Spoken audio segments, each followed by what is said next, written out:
दोस्तों, आज हम लोग अपने नए क्वेश्चन के साथ जुड़ते हैं। आइए क्वेश्चन पढ़ते हैं।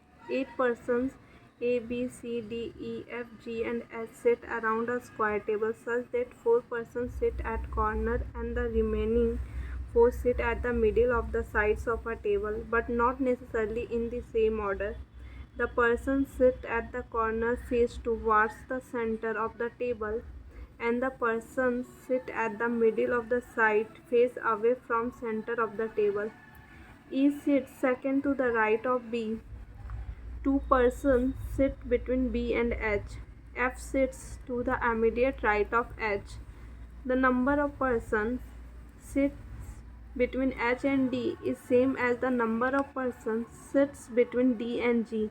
D sits at the corner of the table. A sits adjacent to D. चलिए अब हम इसके डेटा को एक जगह कलेक्ट करके लिख लेते हैं। दिया हुआ E जो है वो सेकंड राइट ऑफ B है। E जो है वो second right B, okay. B और H के बीच में 2 है। B और H के बीच में 2 है। F sits to the immediate right of H. F जो है वो immediate right H है।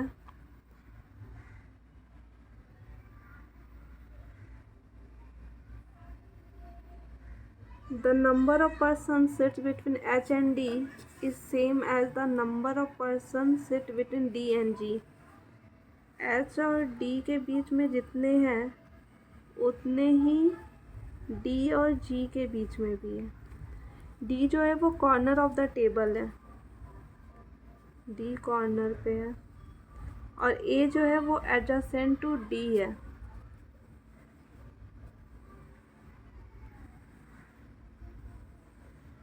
चलिए अब हम इससे सॉल्व करते हैं।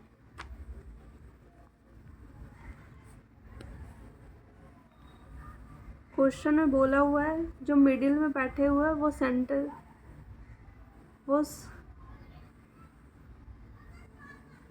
के बाहर देख रहे हैं। मिडिल वाले सेंटर के बाहर देख रहे हैं और जो कॉर्नर में है वो सेंटर की तरफ देख रहे हैं। ऐसे में हमेशा हम लोग को दो केस लेके चलना चाहिए ताकि अगर केस 1 में पॉसिबिलिटी ना बने तो केस 2 में बन जाए। ऐसे में क्या होता है ना, हम लोग एग्ज़ाम के टाइम में फंसते नहीं है क्वेश्चन में और क्वेश्चन ईज़िली सॉल्व हो जाती है उतने ही टाइम के अंदर। ओके, यहाँ पे बोल रहा है बी के सेकेंड राइट में ई है तो बी हम लोग यहाँ लिख ले रहे हैं। ओके, इसके सेकेंड राइट में ई है 1 2 ई यहाँ पे हो गया। ओके, बी और एच के बीच में 2 है तो एक मिनट यहाँ पे एक लिए तो अगर हम लोग बी को कॉर्नर में बैठा देते हैं और बी के सेकेंड राइट में ई है 1 2 ई यहाँ पे। ओके, बोल रहा है बी और एच के बीच में 2 है।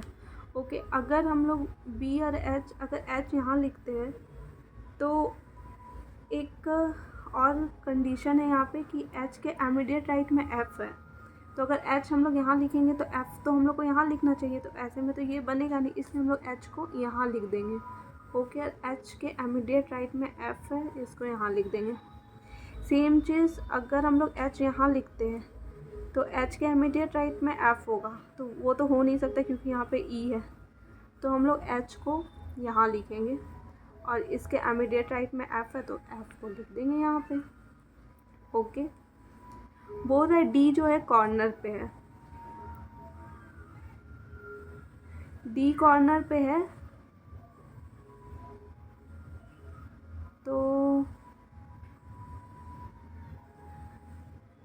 डी कॉर्नर में है, इस केस में तो डी एक यहीं बच रहा है। ओके, और बोल रहा है अगर डी कॉर्नर में तो डी के एडजेसेंट ए है। अगर ए यहाँ लिखते हैं तो बोल रहा है एच और डी के बीच में जितने हैं उतने ही डी और जी के बीच में, तो उस केस में तो ये चीज़ तो रॉन्ग हो गया तो ये इसमें तो नहीं है। अब चलिए हम लोग इस फिगर में बैठाएंगे। एच और डी के बीच में जितने हैं उतने ही डी और जी के बीच में और डी जो है कॉर्नर पे। अगर डी यहाँ बैठाते हैं तो एच और डी के बीच में 1 है, डी कॉर्नर पे है, तो डी और जी के बीच में भी उतने ही लोग हो जाएंगे, डी और जी के बीच में हो गए। और डी के एडजेसेंट ए है तो ए यहाँ हो गया। हम लोग डी को यहाँ भी बैठा सकते थे, अगर यहाँ बैठाते तो हम लोग, इसमें बोल रहा है कि ए जो है वो एडजेसेंट टू डी है, तो अगर हम लोग डी यहाँ बैठाते तो हम लोग को तो ए यहाँ बैठाना पड़ता ना, लेकिन ऑलरेडी ये प्लेस तो फुलफिल है, तो हम लोग यहाँ तो बैठा नहीं सकते, इसलिए हम लोग इसमें डी को यहाँ बैठाए। अब एक लास्ट बच गया सी, तो सी को यहाँ बैठा देंगे, तो फाइनल फिगर हम लोग का ये बना। ऐसी वीडियो को देखने के लिए हमारे चैनल को लाइक, शेयर एंड सब्सक्राइब।